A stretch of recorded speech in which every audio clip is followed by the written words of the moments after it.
चार ओळी माहिती सांगणार आहे, ती तुम्ही शांत चित्ताने ऐकून घ्यावी अशी माझी नम्र विनंती।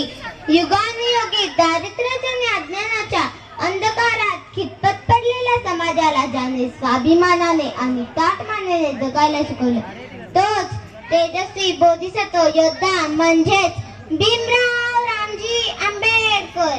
भीमाचा जन्म 14 एप्रिल 1891 रोजी महू या गावामध्ये माता भीमाई पिता रामजी यांच्या पोटी झाला।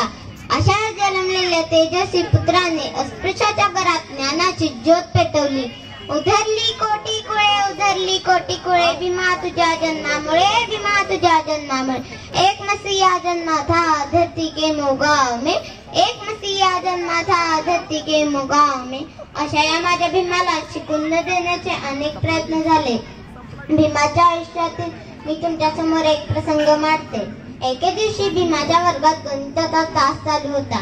तेव्हा सर्व मुले वर्गात बसले होते, पण माझा भीमा वर्गाच्या बाहेर खिडकी कडेला बसला होता। तेव्हाच गुरुजींनी फळ्यावर एक गणित दिले व म्हणाले, हे गणित कोणाला सोडविता येते त्याने हात वरती करा। सर्व मुले विचार करू लागले, हे गणित कसे सोडायचे। कोणाचाही गोंधळ सुरू नव्हता। तेव्हा गुरुजी खिडकीन वाकून बघतात तर काय, माझ्या भीमाचा हात वरती होता। सर्व मुले व गुरुजी भीमाकडे पाहू लागले। गुरुजी म्हणाले, ये भीमा ये, सोडव हे गणित। भीमा फळ्याच्या दिशेने जातच होता, तोवरच सर्व मुलांचा गोंधळ सुरू झाला व सर्व मुले फळ्याच्या दिशेने धावत गेले। गुरुजींना वाटले, हे गणित सर्वांना सोडविता येते, तर बघतात तर काय, सर्व मुलांचे खाऊचे डबे फळ्याच्या पाठीमागे ठेवले होते। सर्व मुले आपापले डबे घेऊन जागेवर बसले।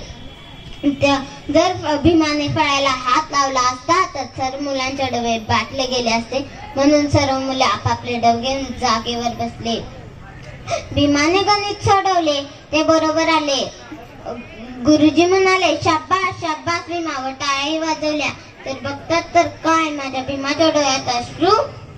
गुरुजी म्हणाले, अरे भीमा, हे गणित तर तुझे बरोबर आले, तुझ्या डोळ्यात अश्रू कसे, तू रडतास कसा? भीमा म्हणाला, गुरुजी हे गणित माझे बरोबर आले। फळ्याच्या पाठीमागचे जातीचे अस्पृश्यतेचे डब्याचे गणित मला सुटले नाही, म्हणून माझ्या डोळ्यात अश्रू आहेत आणि तेच गणित मला सोडवायचे असे म्हणून भीमा आपल्या जागेवर जाऊन बसला। हे गणित फळ्यावरतीच नव्हते, तर आपल्या पोटापाण्याचे, समाजाचे, सन्मानाचे गणित होते। म्हणून म्हणतात, तुम्ही खाता त्या भाकरीवर बाबासाहेबांची सही आहे र। प्रत्येक कार्याला रमाईने भीमाला साथ दिली आणि म्हणू इच्छिते, तुम्ही खाता त्या भाकरीवर बाबासाहेबांची सही आहे र, पण त्या भाकरीला भाजणारी माझ्या रमाईची चूल आहे र। अशा पद्धतीने समाजासाठी, देशासाठी लढणाऱ्या ज्ञानसूर्य 6 डिसेंबर 1956 रोजी काळाच्या पडद्या आड गेला। अशा या महामानवाला माझे कोटी प्रणाम। जय भीम, जय भारत, जय संविधान। धन्यवाद। तिथं थांबायचं बाळा स्टेजवर। या भाषणासाठी मंडळाच्या विद्यमान संचालिका आयुष्यमती रेखा शाळीग्राम कांबळे यांच्याकडून 100 रुपयाचं बक्षीस आलेलं आहे, ते तुम्ही घेऊन जायचं आहे। मंडळाचे सभासद रोहनकर यांना विनंती आहे, घेऊन या जावा। या भाषणासाठी जेबीओ मंडळाचे मार्गदर्शक आणि आजच्या कार्यक्रमाचे पर्यवेक्षक आदरणीय 100 रुपयाचं बक्षीस आलेलं आहे, ते सुद्धा खाडे यांनी द्यायचं आहे।